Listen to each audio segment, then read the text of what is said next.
We're here in front of the Record Archive in Rochester, New York with the Goblin Hovel. What up? Tell us who you are, what you do, and how long, timeline-wise, it's going to take for you guys to have world domination. All right, you. So I'm Rob. I go by the pseudonym Robbeard, and I am the lead guitarist. I am the nameless goblin, and I play bass. I do vocals, and this guy. I am Damn Barbarian. I do lead vocals and rhythm guitar, and I think from coalition building with the hobbits and dwarves, world domination 5 years. Yeah, easily 5 years. I would say 5 years is world domination. Awesome. We've made Before some the next inroads with supermoon, them. you know, maybe before the next supermoon. Well, the next supermoon is going to be like the stage one. That's the initial push. Then we've got to organize the Skaven revolts. Then we've got to actually go in and get the hearts and minds. Yeah. It's a whole thing. It's a whole secret plan. You don't get to know. Of course. Oh, man. So, where are you based out of? Where are you guys from, and why? Well, we're based out of Buffalo and Rochester, and as for why, I mean... We're still figuring. We're still figuring that out. I don't know why we've stuck around in Buffalo and Rochester for so long. I'm originally from Buffalo, but the band started in Meadville, Pennsylvania. He's from Western Mass. I'm from Western Massachusetts. He came out here for reasons unknown. He's from Syracuse. He came out here because I had the bright idea to ask him to join my band. So he's here now. 18. And the job market, let's be honest. Oh yeah, the job That's also market too. Okay, how many albums, EPs, and such are available right now? Like this guy right I'm here. not making the same mistake again. I am going to say this is, we have about 16 total bodies of work that includes full albums, singles, EPs, you know, the compilations, everything. 16 bodies of work. I think I would say if you're just into the album stuff. Oh, that guy took our flyer. Oh, nice. Thanks for taking our flyer. Hope you enjoy it. I want a copy of that. I've come to every one of these except for one in 8 fucking years, and I've taken them every time. All right. Well, at least give us a copy. Anyway, so yeah, I think 10 albums would be a fair I got judgment. some in the bathroom. Thank you. I'll steal Thank the you, one sir. from the bathroom. Bathroom flyer? Bathroom flyer. You gotta have the bathroom flyer. That's the crustiest DIY-est stuff you get. Takes us back to the punk house show days. Oh, good point. Good point. So all of your stuff is available where?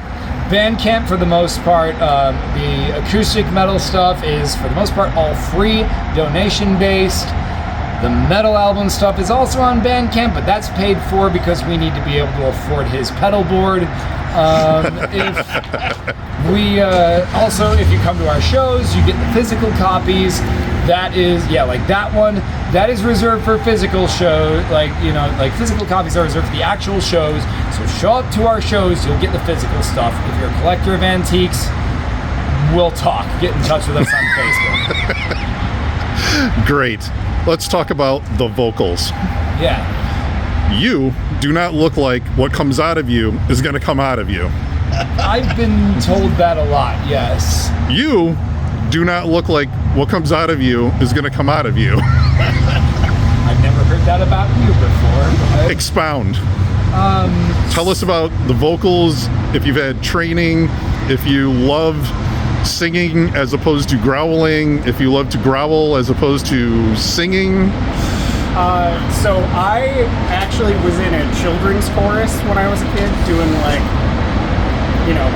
kind of lame choral music, but it helped with the fundamentals, and then being really into power metal and stuff, worked a lot on the clean vocals, but then I started doing growling and stuff when I was like 16 or so, after getting really into like Cradle of Filth and Children of Bodom, and kind of dipping my toes into extreme metal. Ultimately I like the mix. With every project I've been involved in, there's both. And I feel like it's just more interesting when you have the dynamics of clean vocals and harsh vocals rather than having it be an either or thing. Like, there's lots of bands I love that just do one or the other, but I think it's more fun to mix and match. Awesome. then for me, I honestly prefer doing growling vocals to clean vocals. I was kind of trained Broadway style in vocals, but I was never very good. And one day I heard Demigod by Behemoth, and I vowed to spend the rest of my life trying to figure out how a man could growl that low. And then I heard Nile, and I said, how can a man growl that low? So I just kept pushing myself and pushing myself. I started at age 15 with that, and I honestly told my vocal teacher, don't teach me the real stuff, teach me how to growl. And she said, sure. And so I was technically classically trained to growl. I prefer that. I just wanted to be Nergal from Behemoth, man. I just wanted to be freaking Carl Sanders from Nile, not Dallas. Dallas is great, but like Carl's lows are amazing, so I just wanted to imitate that. And I can't help the way I look. I look like a twink, so You like, made the choice to cut your hair. I did. I used to You have, used to have hair down there. and then once more the whole like image thing comes into that. But that's Derek not is part a of this. contrarian, and I feel like has a dedication to subverting expectations of how he would appear. Case in point, As a- you know, a metal deciding to wear polo shirts and look like a bunch of dads. I feel so seen, and I didn't ask for this. Apparently, someone mentioned earlier that you look like you just got off work at Best Buy. You know, that is exactly the vibe I was going for. I mean, I'm not a fucking thug. I'm not a fucking murderer. I grew up The in funny thing is that he's a reenactor at Fort Niagara, so he wears like period clothing all day, fires cannons. Oh, nice. Yeah, like that's my living. I live in history for a living, and honestly, this isn't nearly as ridiculous as 1759 French Marine, which I look like about 8 hours per day, 5 hours, like 5 days a week. It's no. This is fine. I look like this because because he said we should look like dads. So I literally stole my dad's clothes. This is what I look like. Okay, so one of the other members plays what, an electric banjo? Yes. right. Yeah. Tell me how you write music around an electric banjo, how you play off of that with your guitar work, and how it just gels. Okay, so how we write with it is quite literally. I sat in a room with him and his wife, and yeah, Just just walked passed past. us by, and the three of us ended up writing a whole album, essentially just jamming when we were acoustic metal. As for right now, it took a little work to get the tone dialed in for the banjo, but it's It's really him sort of molding himself to the music. 'Cause Derek writes most of the music, and you know, Peter, his background is in a lot of Americana, progressive bluegrass, little jazz and stuff, and the challenge has been for him to sort of assimilate to the sound, and I think just over the years we've learned to like give each other space. Like for example, speaking for myself, I don't necessarily play the most technical thing possible. I always try to come up with something that is part of a whole. I think we all do that. yeah. And especially he and I sometimes have very interesting interplay because we're like the two lead instruments, and it's been a constant growth, sort of like I would say almost instinctual. yeah, it's definitely become instinctual for us to sort of like hear what someone else is doing and sort of find the right spot to sort of I think play off of that. I think we're also lucky. Peter is one of those people who can just kind of like jump into something with banjo or mandolin and right away kind of like understands the assignment. He's got a great ear. He has a great ear. We all, I think everybody in this band is kind of like that too. Ooh, nice. Crank that hog, brother. Crank that hog, brother. Everybody's like that in this band. We all know the assignment. We all work together, so we all fit it. I think another part of it is just we all work the same way too. Like it's inexplicable. We just go into a room and everybody just looks at each other. And even if you do something wrong, like if I do something wrong, he'll just look at me and I'll know what I need to do to correct it. Or if he does something wrong, like I'll just look at him. He knows what he needs to do to correct it. If Peter looks at me and gives me that like, what are you doing look? It's like my bad.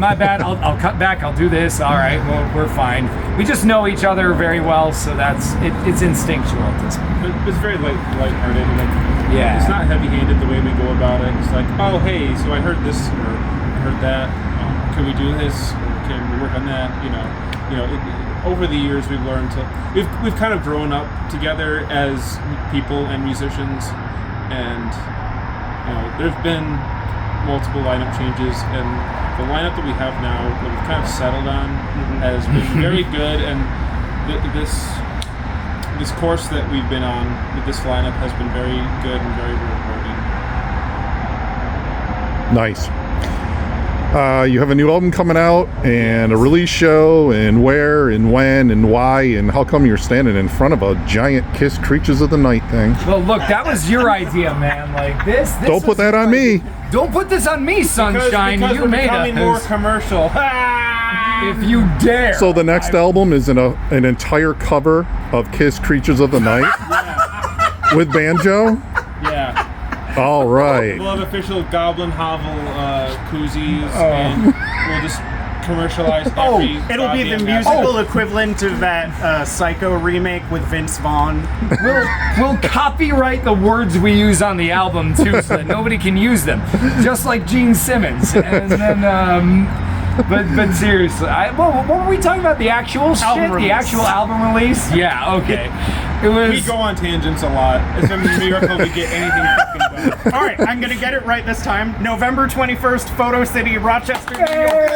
Hey, got it, yeah. So yeah, it's gonna be in Rochester. So if you're in Rochester, come see us. The album itself is a big old concept album. It's like kind of a metal musical, not a rock opera, a metal musical. So we're going to be doing everything in order of the story. As for why, honestly, I just felt like being goofy one day. He and I got drunk together the one night and wrote the filthiest song on the album, which ended up being a linchpin in the plot. So Imagine if John Waters wrote folk metal. that's what ends up happening here. Yeah. As for just why we're standing in front of the creatures of the night, we are the creatures of the night. We are what goes bump in the night. Okay. Where can anyone find anything that has to do with you? We're on Facebook, we're on Instagram, we're on Spotify. Bandcamp is the place to find our music. As he said, You can use our sounds on TikTok if you are so inclined, and if TikTok still exists. There have been people who have released little videos of themselves painting Warhammer minis and little Goblin minis with our music as the background. Nice. Oh, and sculpting masks. Don't forget about that. Yes, Yeah. that's right. And also showing off the Goblin Slayer manga. Oh yeah, that's right. And The 3 options for your Goblin Hovel TikToks. basically do whatever you want with our stuff. As long as you let us know on Facebook, we'll probably give you permission. Yeah, take it and run with it. Spread our name. So yeah, Facebook, Instagram, Spotify, Bandcamp, in person, all of the above. That's If you have access to editing metal archives, you can go on there and correct our lineup. please, it hasn't been that way. None for of us have years. editor privileges. Okay, on that note, I will thank you. It was an awesome show tonight, and good luck with the album and the album release party. And good luck remembering where the album release party is, I'll try. That's only this guy. because you need to show up. I may appear in Buffalo October 21st. Who's to say? I will Well, have kidnap you and take you there. The real album release party is the friends we made along the way. Awesome. Raj Noob, everybody. Thank you, guys.